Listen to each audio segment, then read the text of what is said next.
السلام علیکم ورحمۃ اللہ وبرکاتہ۔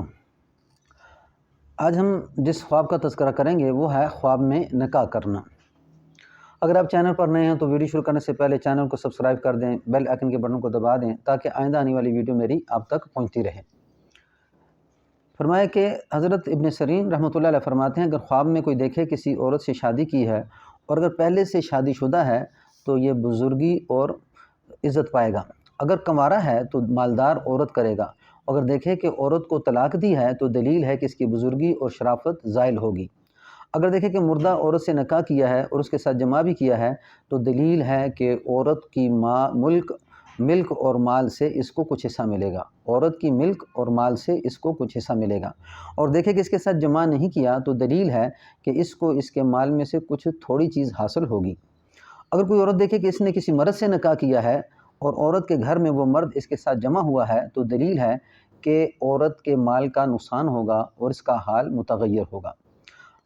حضرت ابراہیم کرمانی رحمۃ اللہ علیہ فرماتے ہیں کہ اگر کوئی شوہردار عورت خواب میں دیکھے اس کا دوسرا شوہر ہے اور شادی کو نہیں دیکھا ہے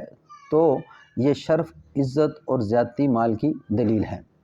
اگر دیکھیں اس کی شادی ہونے والی ہے اور اس نے شادی کو نہیں دیکھا اور نہ پہچانا ہے تو اس کے لیے موت کا خوف ہے، اور بعض کہتے ہیں کہ کوئی آدمی اس کے ہاتھ پر ہلاک ہوگا، اور اگر دیکھے کہ بیمار ہے اور نامعلوم عورت کا خواستگار ہوا ہے، یا کوئی دیکھے کہ اس کی عورت شوہر کرتی ہے اور اس شوہر کو وہ گھر میں لے گئی ہے تو دلیل ہے کہ اس سبیل سے شوہر کو بہت سا مال ملے گا، اگر کوئی دیکھے کہ کوئی نابکار عورت اس کے نکاح میں آئی ہے اور اس کے ساتھ جمع کیا ہے تو دلیل ہے کہ مشکل کام اس پر آسان ہوگا۔